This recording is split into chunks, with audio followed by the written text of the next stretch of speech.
This morning on extreme heat and how do we tackle extreme heat in the short, medium, and long term. We have as many people in the audience as there are speakers. So this is going to be more like a round table.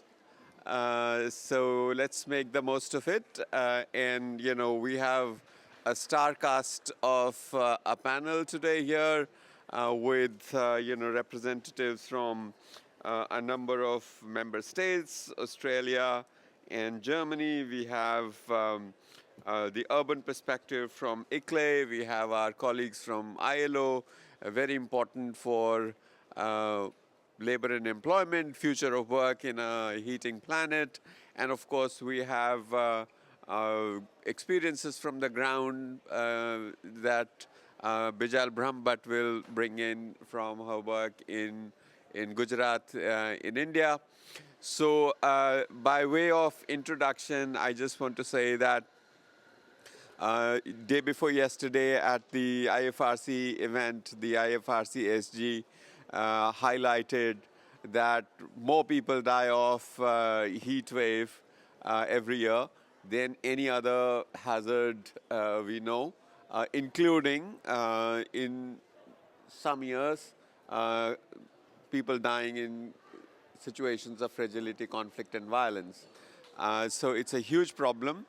And that's mortality. If you look at the morbidity, the productivity losses, the accidents that happen in factories when people are under heat stress, it's really enormous.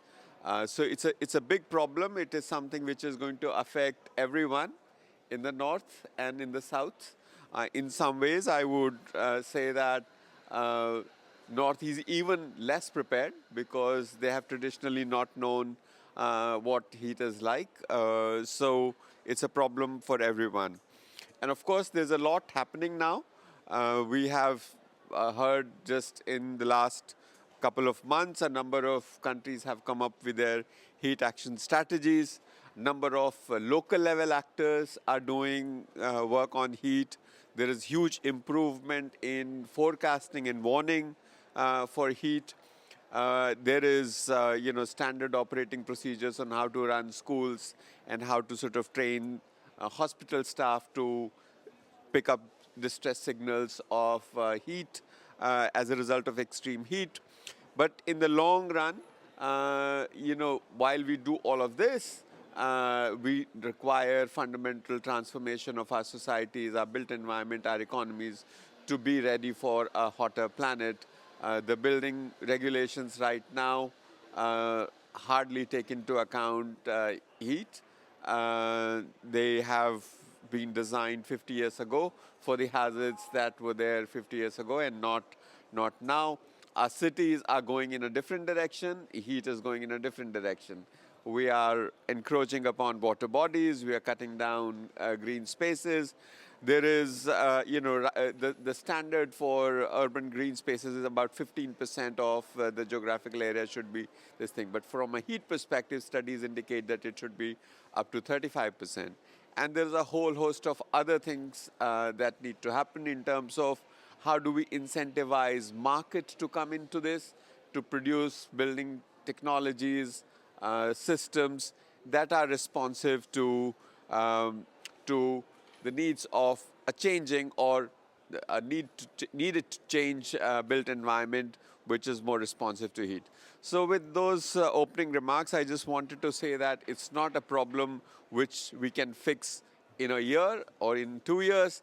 Of course, we can do much better in a year or 2 years in terms of immediate preparedness, our ability to respond, our ability to issue warnings and mobilize, standard operating protocols to deal with incidents of heat as they happen. But over the medium and long term, it really requires a fundamental transformation in the way we build. We manage our systems, we manage our cities, we manage our villages. So, so with that, we have, as I said in the beginning, we have a star cast. The first star is from Germany, Sebastian. So, Sebastian, I will first begin to. I have two questions, and I'll place them before you right away.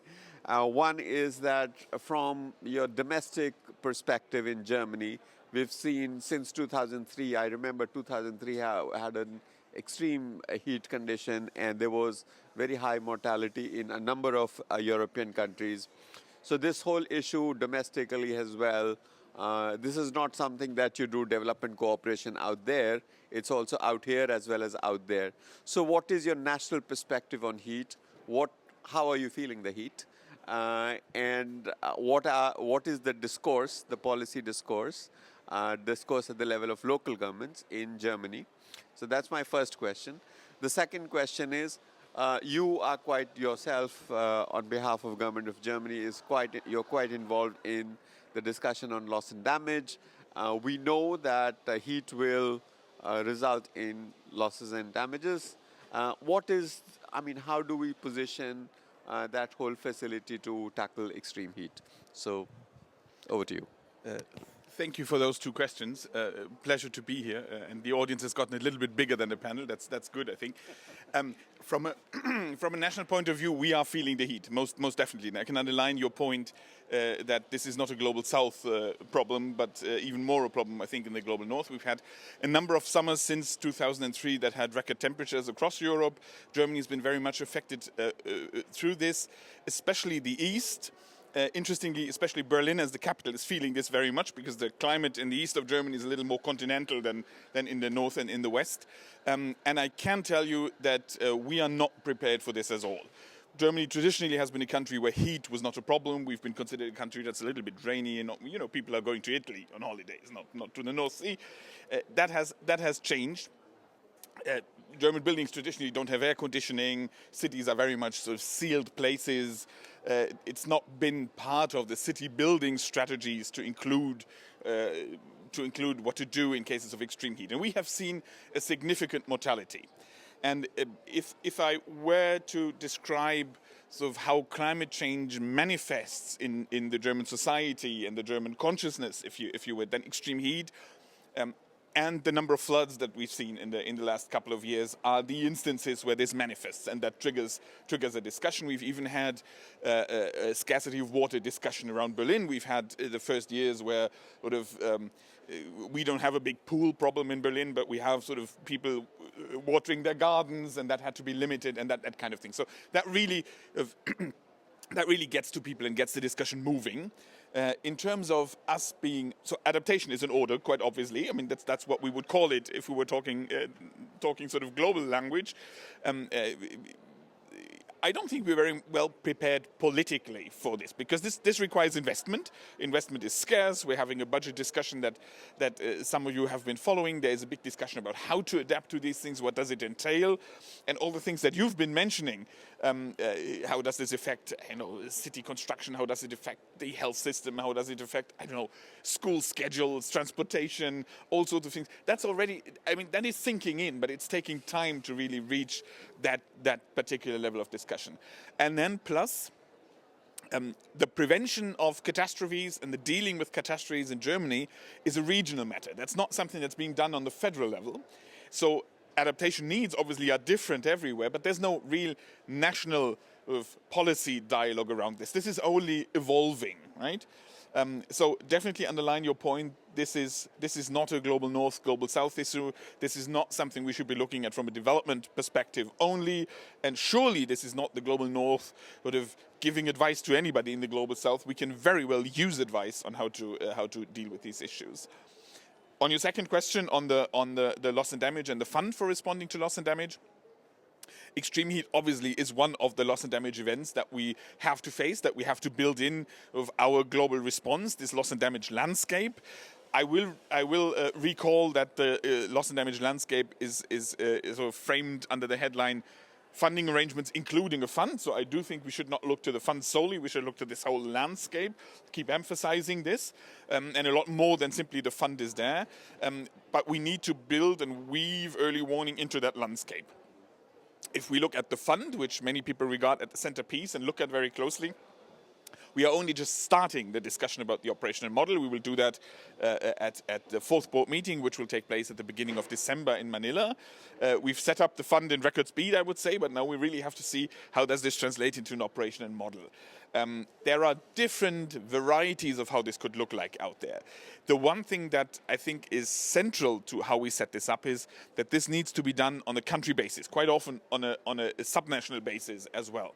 So you need sort of to layer the risk of loss and damage on a national or regional basis. You have to analyze that risk. And then from that analysis, you can look at how do you deal with that risk? How do you mitigate those risks? What can you do to mitigate those risks? And then you come to a variety of policy instruments, and attached to that a variety of possible funding sources to deal with that particular risk. As the discussion stands now, I don't think we will have let's say a window for extreme heat on the fund level, as we probably not will have a window for flooding or a window for tropical storms. I'm not sure that would make much sense. I do think we need to layer the risk at the national level. There might well be more than one risk attached to a certain place. So we need to have this in a holistic perspective and see how we can build extreme heat events into that. But it is certainly on our radar. I'll stop there and happy to discuss further. Thank you very much, Sebastian, for those remarks. Extremely rich. I think your last point on looking at multiple risks, how do we layer it, and how do we look at national, subnational level, and your emphasis that we have to look at the entire landscape and not just focus on the loss and damage fund itself. So I'll come back to you in a minute. I think the point you made on your domestic context, that you're not ready for it politically, is, I think, something which is a common issue across the world. I think many governments are looking at the problem of heat as a short-term thing, that we will generate a forecast, close the schools for 7 days, and then we'll just tide over it. Luckily for you, the capital is feeling the heat. And having lived in a few capitals in my life, I know when the capital feels the heat. Makes a difference. It makes a difference for the political readiness. With that, now let's get to Australia. Australia is also feeling the heat. You've had incidents of heat. You have had large forest fires. You call them bushfires in Australia. How is the government in Australia looking at it? What is the discourse in Canberra? What is the discourse in the States, in Melbourne and in Brisbane? What's going on? Thanks very much, Kamal. Can I start at the outset just by expressing our gratitude to the Resilience Hub for putting this event on. This is an incredibly important subject, a very challenging set of policy opportunities. To Sebastian's point, we in Australia and the global north, despite the fact that we're in the geographic south, certainly don't have the answers. And I think that does afford us an opportunity to learn from one another that it isn't unique, but is certainly perspective in this space, and that's something that Australia would be very keen to lean into. You mentioned wildfires, bushfires, Kamal, in your question. That's certainly been a feature of the Australian landscape for millennia. We have unique vegetation that is linked to the seasonal fires that happen across our landscape. But what we are seeing over the course of the last 20 plus years is a fundamental change to weather patterns across our continent, a fundamental change to rainfall patterns across our continent, which is making the instance of bushfires more frequent, less predictable and more intense. Where I live in our capital, so there's a corollary here with Sebastian's remarks about Berlin, we had really catastrophic bushfires 20 years ago. I had family lose homes in those fires, and this is the capital city of a very advanced economy. and I think the Australian population was shocked by the degree to which we are vulnerable to bushfires. The response to that has been broad and deep, and where Sebastian said that in Germany there has been a little bit of a challenge at times galvanising public support. I don't think that has been an issue for us, but the scale of the response challenge is really profound, and we are dealing with forces that are simply beyond the power of governments to control. So we seek to adapt in a variety of ways, and we seek to support our community in a variety of ways, but none of it is an enduring solution. The enduring solution is what this process is about, which is addressing harmful climate change in a meaningful global way. But some reflections on perhaps beyond the bushfire space, just into the way in which we're seeking to address some of the issues that you and Sebastian have already touched on. So beyond the fire space, the government recognises that heat waves are our most fatal natural hazard in Australia.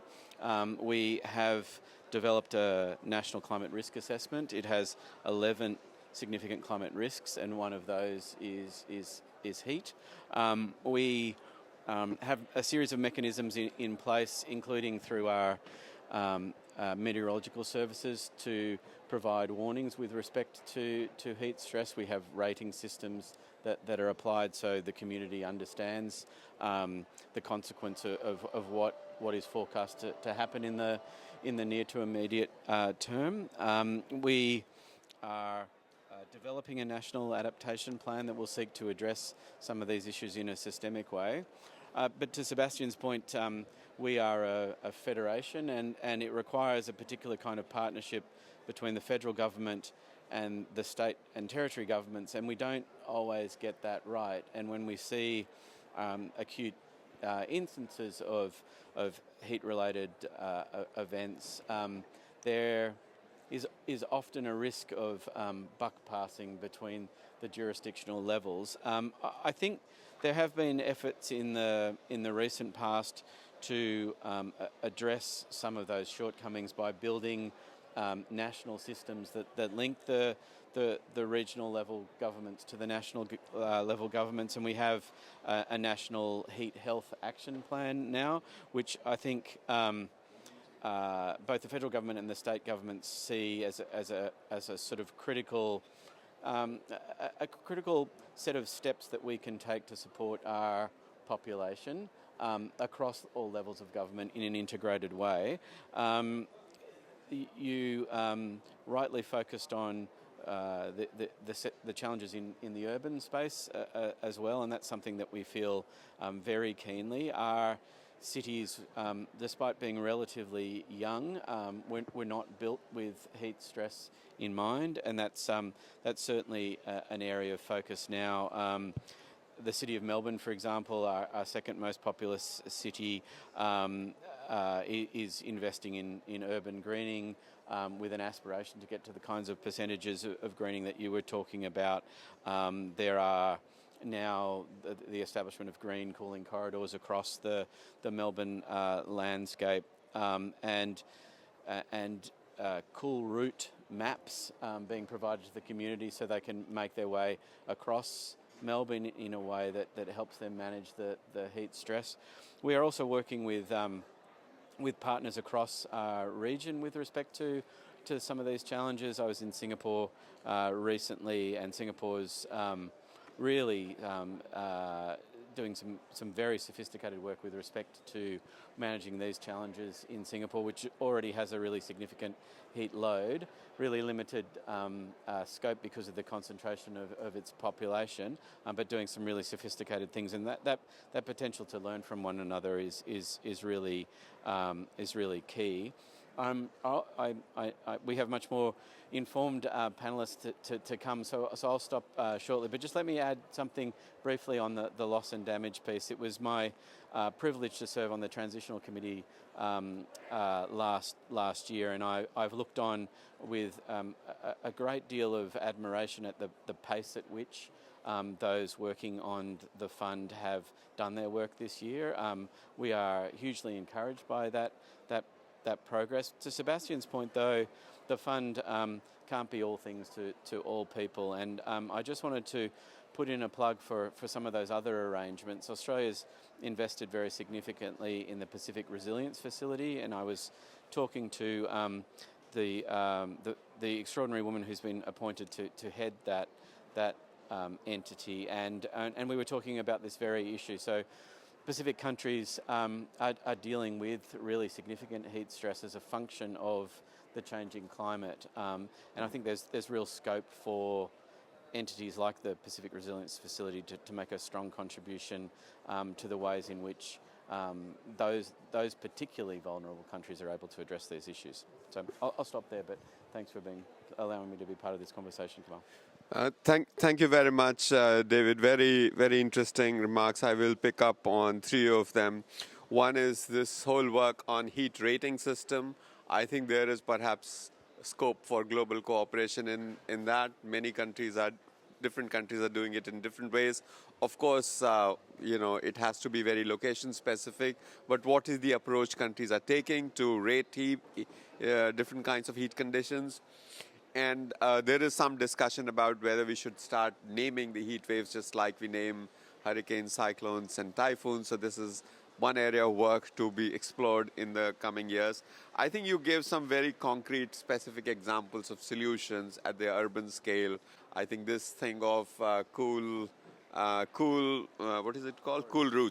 cool route maps, I think that's very innovative. I think that's, I haven't heard of that before. And I think the work that you're doing, I mean, this whole thing of how does, it is felt at the local level, but there is a role for federal governments as well. So how does the governance framework for managing extreme heat work? This is something to explore further. Now let's go to the world of work. I will ask you, Mustafa, that I think the impact on workers is huge. There is a huge responsibility for employers to take care of their workers in extreme heat conditions, and it ranges across many occupations. We often talk about farmers and we talk about people in construction industry, but gig workers are exposed to it. Traffic policemen are exposed to it. So what do you see from an ILO perspective going beyond OSH, the occupational safety and health issue, to an issue of social protection as well? So it's fine and good to say that no construction happens when the temperature is above 43 degrees centigrades, but after 7 days, workers don't get wages. So what is ILO's take on it? You are a unique organization. You work with governments, you work with worker unions, and you work with employers. I think, how are you engaging these three constituencies to deal with a hotter future? Thank you very much, Chair. So I'm pleased to join this session. I wanted to start with what you said about the ILO and its tripartite structure when we have governments, workers, and employers as constituents. I myself was at UN Environment Program. So I moved to the ILO in 2012, and in 2013, when Costa Rica was chairing the Climate Vulnerable Forum, my former colleagues in UNEP who support, and UNDP supporting the Secretariat of the CVF, came to the ILO, and they informed that Costa Rica had brought to their concern that they noted a recurrence of kidney disease, very unusual over years, and they found that it happened in regions that had heat waves in the past several years. So they made the connection with the fact that workers were sick, were not able to work, and they came to ask us, that this is a world of work issue. Can we ask the ILO Labor Conference to pick up the topic?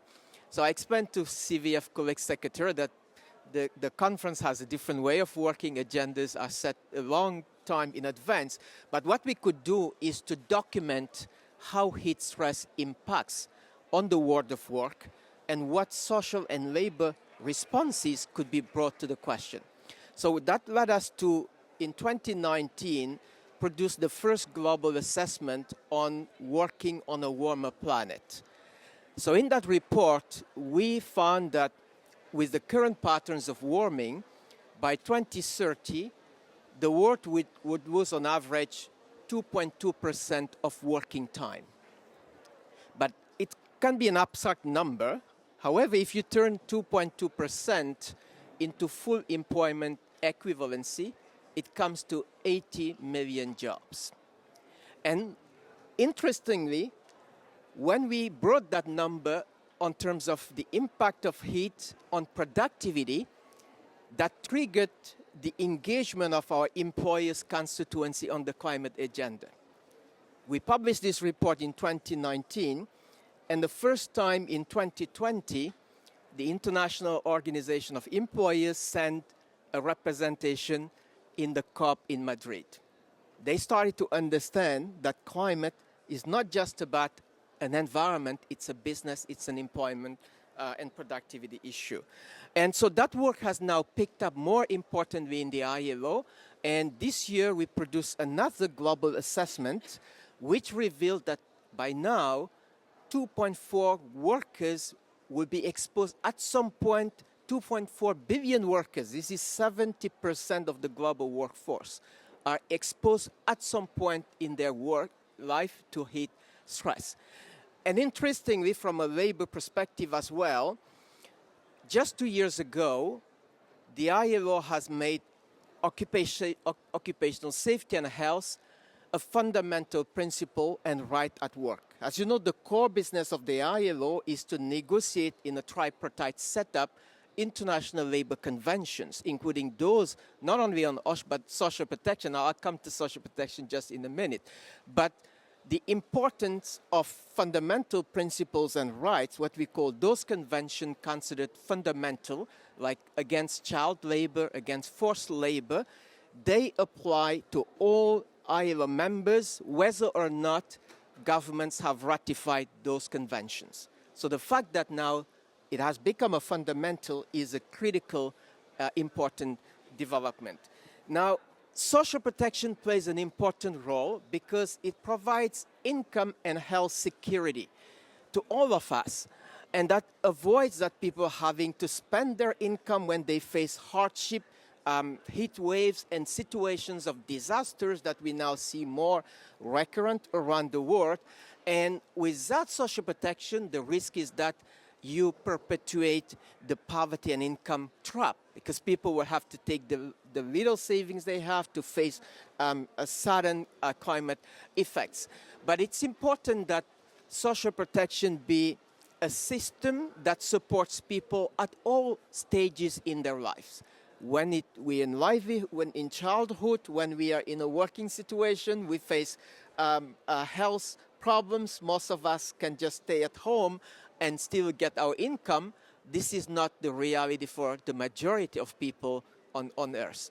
Now, the good news is that this year, and I think my colleague Shiana from Social Protection can correct if there's not wrong, but for the first time, more than 50% of people on Earth have access to Social Security, which is a good development. But 50%. Well, 50%. So now we have more people having coverage. That's a good part of it.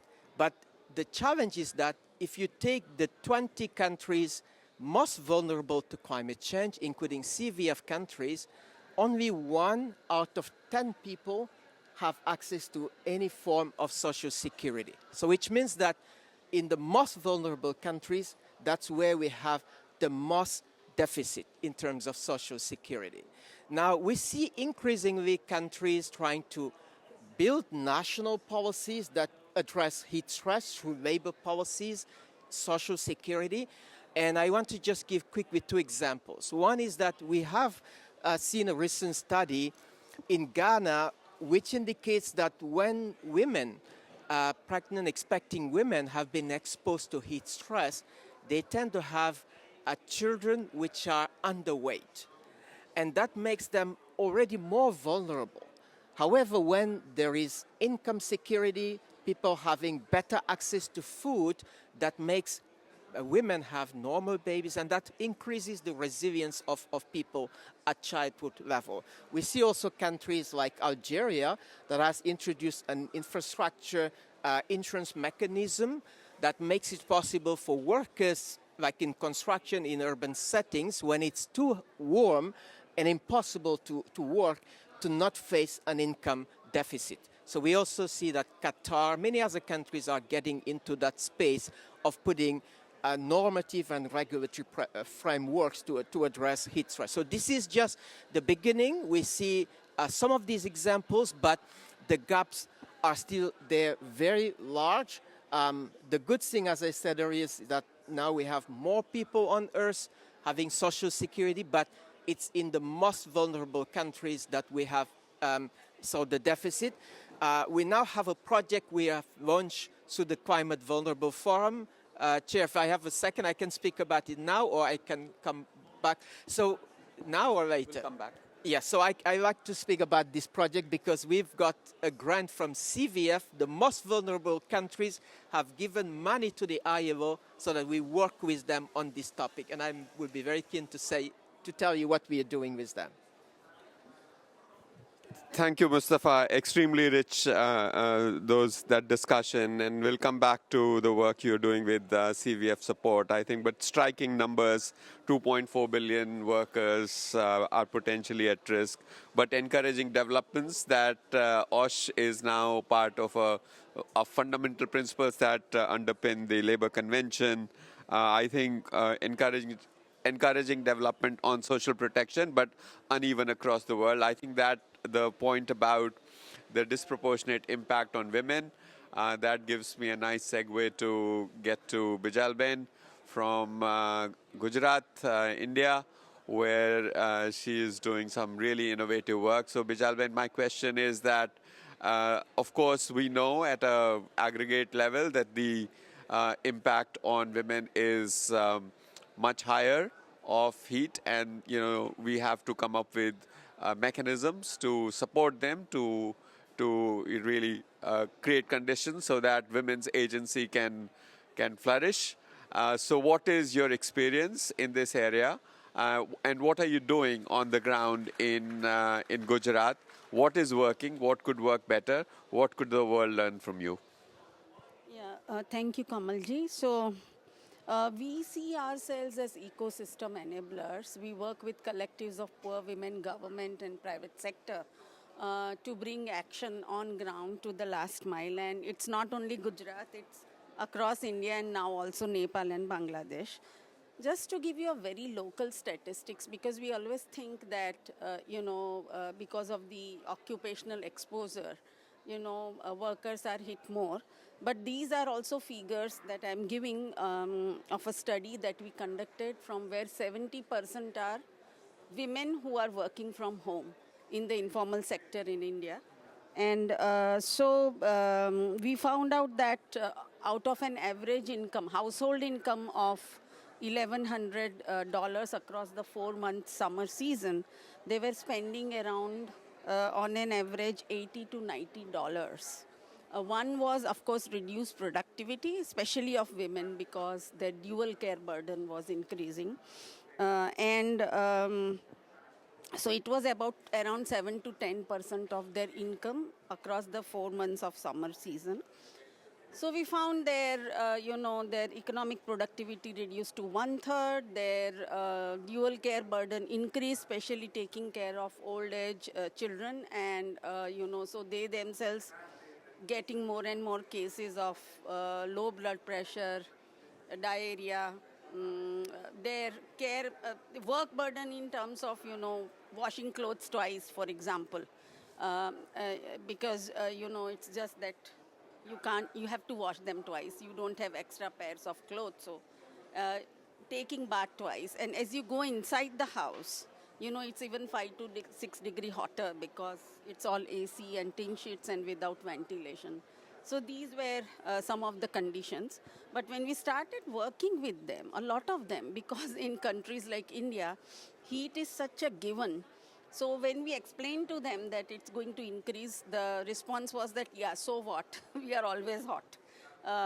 But this year it was the first season in 2024. We went beyond limits in India, and around 50 degrees of Celsius of temperature remained for a week to 10 days consistently in Indian cities, and it really hit them. So what we have been trying to do is we have been trying to work on solutioning for these women.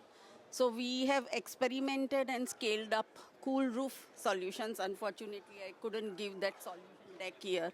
I wanted to show you the cool roofs that we have been doing, various kinds with startups and also solar reflective white paint.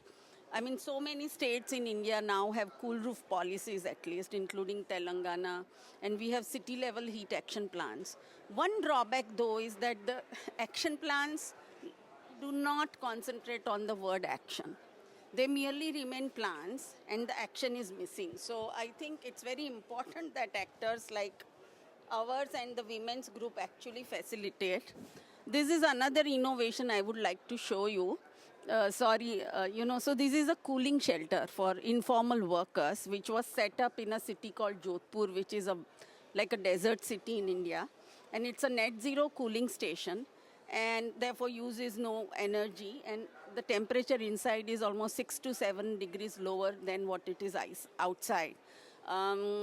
We've also, floated a micro insurance on heat. Last year we piloted it, and it covered 2 to 3 days of income loss and loss in terms of, health expenses. Because India has a very low coverage of insurance, almost only 16% of entire India is covered. And you forget the informal sector, the poor women. So, we are already working on cool routes and also trying to work on cool bus stops, because buses are mostly used by, so the rich and elite in India actually own private vehicles, and we don't have a culture of either cycling or carpooling, etc. Because that's considered that you are rich if you own a car and you use it. So, but the bus stops are being used by essentially the lower income. So how do you really cool them and scale it across India are some of the solutions that we are trying to do with women. And most importantly, building their capacities so that they talk to the government and private sector, that the action gets done and the plan does not remain a plan only. I think, yeah. Thank you. I lost my microphone. Thank you very much for that, Vijalben. The examples you gave are very practical, but also very connected to people's day-to-day lives, school routes, cool bus stops. I think last year there was some discussion also of doing cool railway stations, because a large number of people in India use trains for going from home to work. So thank you very much for that. Now let's move to ICLEI. Himani, you work with an association of local authorities. There are many cities now across the world that are developing heat action plans. What are the challenges they are facing? What are the kind of issues they have in terms of their relationship with national authorities, national enabling environment, or the lack of it with regards to heat? And how do we do what Bijal just said, that action in the heat action plans need to be amplified? Thank you, Kamal. I hope you're audible. I'm audible, yeah. Yes, I represent a city association all over the world, which is, it's called ICLEI, ICLEI Local Governments for Sustainability, with more than 2,600 cities as our members. And I know that the action has to happen at ground, not at the national level, or maybe at ILO level also, but action has to happen at the ground. Yes, cities are coming out with action plans. I can say I have a lot of examples to showcase here. But the thing is, yes, it needs to be more planned rather than just to say something like, yes, want to do it. I think in your opening remarks, you also said that's okay. Just only 2-3 months, the issue is like the heat issue and leave it as that is that thing. So, we started a long time back about the action plans, but now more on the science-based action plans or even ward-level action plans is prepared at the city level right now, actually. Taking into consideration the heat, actually how many people are suffering because of the heat, what type of living conditions they are in. So these type of micro-level action plans at a ward level, at a zone level, action plans are prepared by a lot of cities. So that's what we are helping them on that. Last year, we have actually with partner with IFRC, we came out with a heat wave guide for cities. So that's one thing is now mostly referenced by a lot of city governments on that.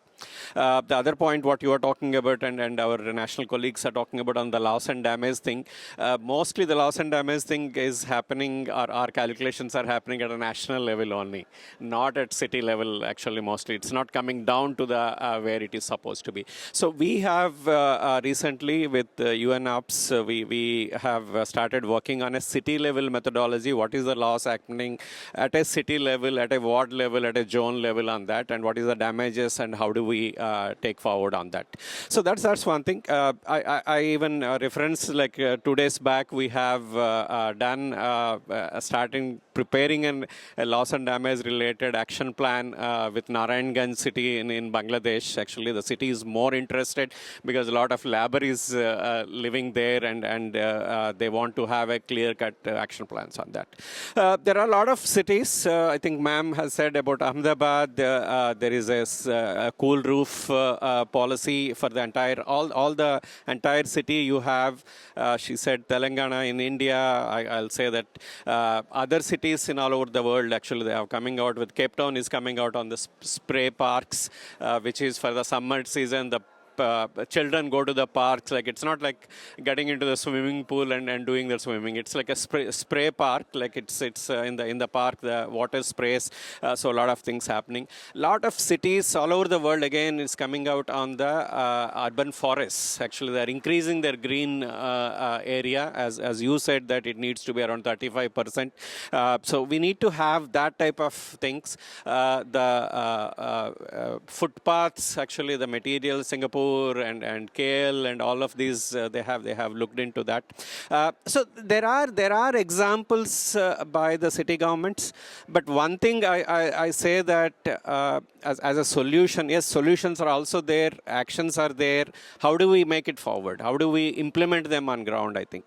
So I see that when you do an urban planning, we are even telling now in Indian cities, like when they do their master plan, you should bring resilience into the urban planning on that. So make it systemize it, make it institutionalize the issue rather than just saying that, okay, this 3 weeks I will give a warning and the people will sit at home and doing that. It's not going to help us out now in the longer run. I think that's what your point is. So make it institutionalize is one thing, what we are looking, bringing the heat mitigation into the urban planning system. And what also is not happening is systematic post-heat wave evaluations. Actually, yes, this year it happened. You have saying that, okay, this particular zone is impacted, 30,000 people are impacted. But what have you done after that? Like, what is that post-evaluation thing? How are you planning it for the future? What is that? It's not just early warning, actually. It's also the implementation. It's also the long run. I think that needs to be, future planning needs to happen at the city level, and which is, they are doing that. And my last point, I think I have asked, like, and I was talking to a lot of foundations, financial institutions, in developed countries. I think the fund has to go to the city level. Unfortunately, it is either at the national level or at subnational, but city level does not have funds to implement actions on ground on that.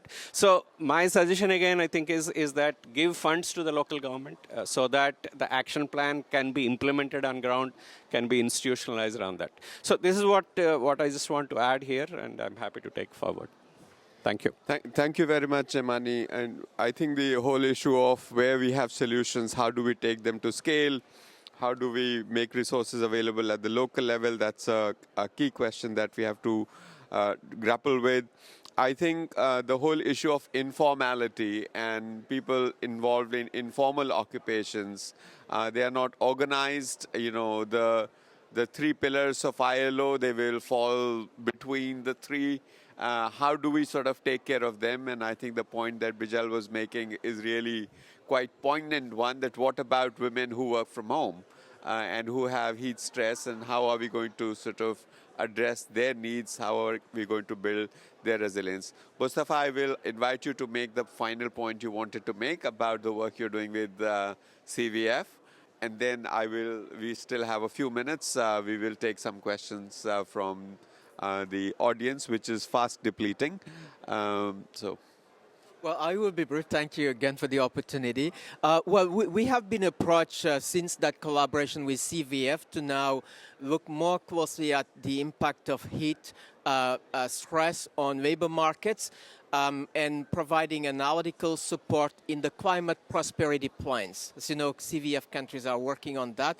So in this project, and we are proud of it because it's a grant that the CVF countries are giving to the ILO, which is very significant to us. We work in Lebanon, in Maldives, Sri Lanka, Rwanda, Senegal, and possibly Madagascar. And there are two things we're doing in this project. One is that we're doing a country analysis on impact of heat stress on labor markets and the responses, including social protection measures, skills development, what can be done from a labor market perspective. And the second element is that we are convening tripartite dialogues so that you bring the voice of workers, employers' organizations, and ministries of labor in the process of designing CPPs, because we missed that in the first round of CPPs. So that's what we're doing in those countries. But I want to end by saying that for us, the most important aspect is also to expand universal access to social protection so that we have more resilience. Thank you very much, Mustafa. I have a question for Bijal, but I will reserve that for later. Are there any questions from colleagues, friends sitting here in the audience? Yes. Thank you, panelists, for pointing out how important heat action is. And my question is that now we do have, for the corporate sector, the ESG rules, the environment, social, and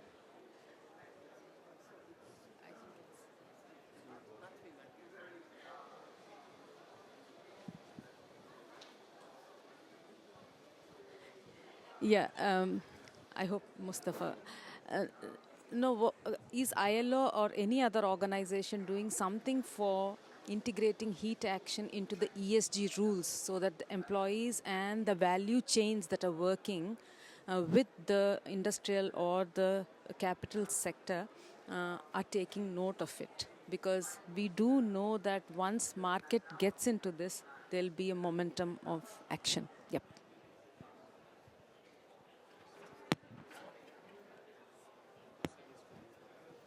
Thank you, Scott. Yes. Chair, you want me to answer that? If you have the answer. Well, we find that there is dialogue at the national level on these issues of environment and heat stress. However, at the firm level, it's still very limited. So we've done last year a review of collective bargaining agreements, which are discussions between employers, management, and workers at the firm level. And we looked at how many of those discuss environmental issues, cover climate, heat stress. And we find that only 27% of collective bargaining agreements actually address the issues of heat stress. So there is a gap. Some are starting, but we're now trying to encourage more of our employers to bring, and workers' organizations to bring these issues in the context of collective bargaining agreements. Some being there, but still it's very low compared to where it needs to be. Thank you very much, Mustafa. We have just only, you have a question?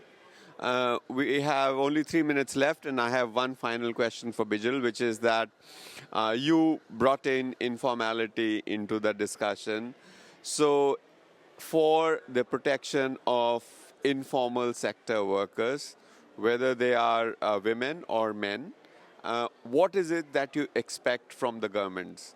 How do we structure the policy and regulatory environment to protect them in now and in the future?